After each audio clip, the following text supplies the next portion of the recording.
Hey boys and girls, so we're going to continue reading our chapter book of Miss Bixby's Last Day. So if you want, we're more than halfway done with the story. So if you want to tell your parents a little bit about what it's about, you can pause. But basically 3 boys are on a mission to visit their teacher in the hospital. They found out she had a rare form of brain cancer.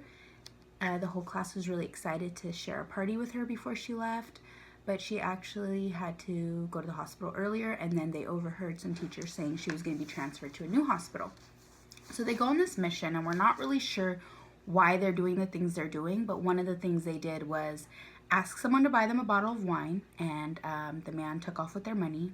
They successfully got a cheesecake for half the price, which was supposed to be $50 for a white chocolate raspberry cheesecake. Which they just put in the backpack, and it's pretty much turned to mush at this point. And they're riding the bus back now because they've pretty much just given up. So I'm going to leave off where we last left off on Bran's chapter, and then we'll move on to Steve. I'm going to just read about half of the chapter today. George Nelson, the flipwad who stole our money and ruined our day. So he's getting onto that bus. But I don't really see him. What I see is Miss Bixby pulling up alongside of the road and asking me if I need a ride. I see her tapping on the steering wheel to one of her favorite songs. I see her standing over me, both hands on my shoulders, telling me that sometimes you're beat before you even get started, but it doesn't matter. You keep going, no matter what. And I realize the day is not over yet. So he had a little flashback there. We know that Miss Bixby gave him a ride before when he would need rides because his dad was injured and he'd have to go get grocery stores. Sometimes it's snowing where they live. All right, so we're moving on to Steve's perspective. And we know Steve knows a lot of facts, super smart, gets a lot of pressure from his parents to be like his sister. Steve. The inland taipan is considered the most poisonous snake in the world, but it's not the most dangerous. The odds of surviving a snake bite from an inland taipan are 1 in 100,000, unless you're a herpetologist and carry anti-venom in your back pocket. Of course, the odds of getting bit by one are almost nil, unless you live in the middle of Australia, and even then it's highly unlikely.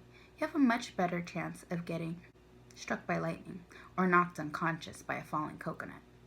Some things are simply more dangerous than others. The odds of being eaten by a shark are 1 in 4 million, and the odds of being injured by a toilet are 1 in 10,000, making toilets 400 times more hazardous than sharks. I don't know what the odds are of being injured by a toilet with a shark in it, but during my one and only encounter, I managed to get out alive. So we know that's the bookstore. There was a painted shark inside the toilet. Numbers don't lie. You could count on them. That's a joke Topher told me, though he had to stop and explain it, which can be frustrating. I know, but numbers are comforting. They let you know what you're up against. They let you know what you're getting into. Miss Bixby read us a poem a few months ago about 2 people who were soulmates and were separated by some twist of fate. The speaker, that's the imaginary guy in the poem, I'm told, was complaining about how miserable he was without this woman and vowing that he would find her again, no matter what. Miss Bixby agreed it was sappy, her word, but she liked it because it had lots of metaphors, and she's big on metaphors. I'm not that fond of metaphors or poetry for that matter. I think life would be easier if everybody just said exactly what they were thinking, but Miss Bixby loves them both, so we were forced to read about this man and woman who were supposedly destined to be together because fate said so. When she finished, I raised my hand. I don't buy it, I said. And why is that? Miss Bixby said. Because what you're describing is statistically impossible, I said. Miss Bixby was intrigued. She leaned forward in her reading chair, which I assumed was my cue to continue. There are approximately 7.2 billion people in the world. You're telling me that you really believe you will find one person out of 7 billion who's exactly the right person you're supposed to be with?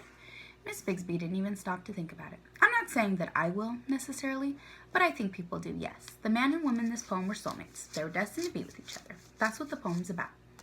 She called on someone else as I fished in my desk for my calculator. Then I raised my hand again. Yes, Steve?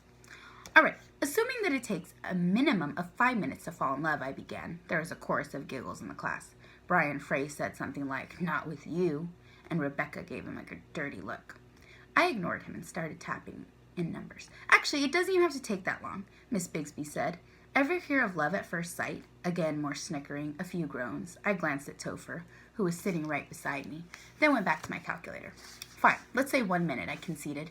Assuming that you meet a new person every minute of your life from the day you were born, which is completely impossible, by the way, and assuming that you live to be, let's say, 85, which is generous, especially for boys, that means you could conceivably meet 44,676,000 potential soulmates before you die.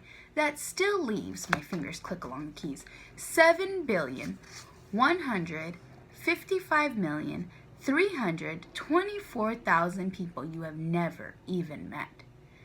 I paused to let the magnitude of the numbers sink in. I'd say it's much more likely that we will never come across the person we're meant for, even if that person exists. I held up my calculator to show her, just in case she didn't believe me. All eyes flicked from Miss Bixby to me. Back to Miss Bixby. She shrugged. Gravitation is not responsible for people falling in love, she said. I set down my calculator. Huh?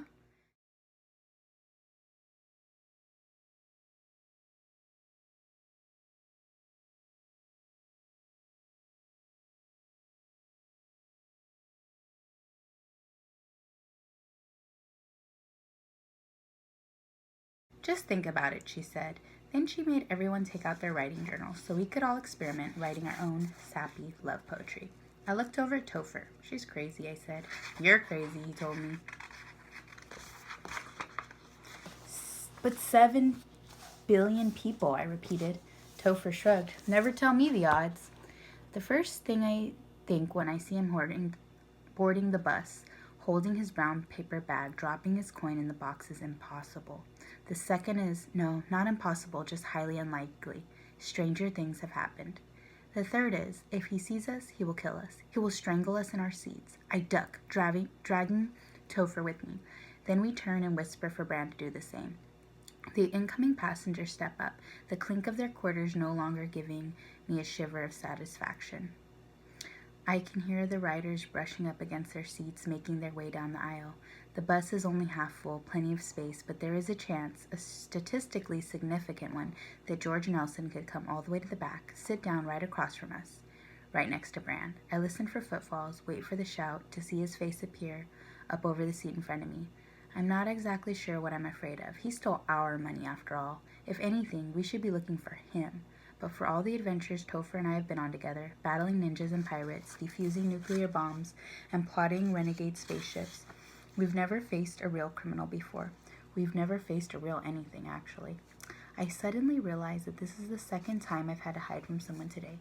Bran peeks over the back of the seat, one hand motioning us to stay down. Even as he pops his head up, he turns and whispers, "It's him!" "I know," I say. "Him who?" Topher says and takes a peek himself. I can't help it. I steal another glance as well, just to confirm. George Nelson is sitting 3 rows behind the driver, well in front of us, looking out the window. He hasn't seen us, or if he has, he's not showing it. He's got a set of buds plugged into his ears, and his head bobs up and down. We don't have to whisper. Between the bus engine and the headphones, there's no way he can hear us. I'm thinking maybe he will get off at the next stop. I'm thinking maybe he will stay on the bus. We will stay on the bus until he leaves. I'm thinking there's no way we can let him see us. The fierce look on Bran's face tells me exactly what he's thinking. It's fate, he says. It's not fate. This is just really bad luck. But apparently, I'm the only one who thinks so. Besides me, Topher is nodding, and Bran is making his hands into fists. I think about the time he nearly socked Trevor Cowley after Trevor called us the Nerd Patrol for the 7th time. The two of them got into a shoving match by the swings, and Trevor ended up face down in the mulch. There's a picture of it in Topher's sketchbook, sort of. Brand has that same look on his face. We're going to get our money back, he hisses. Topher's still nodding. Once again, I'm forced to point out the obvious. He's a grown man, I say. He has a tattoo of a dragon.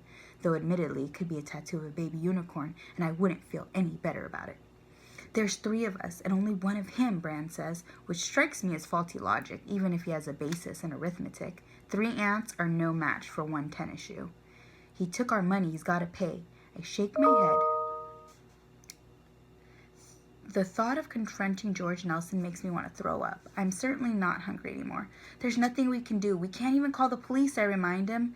Brand's face blossomed into a devious smile. Steve, you're a genius.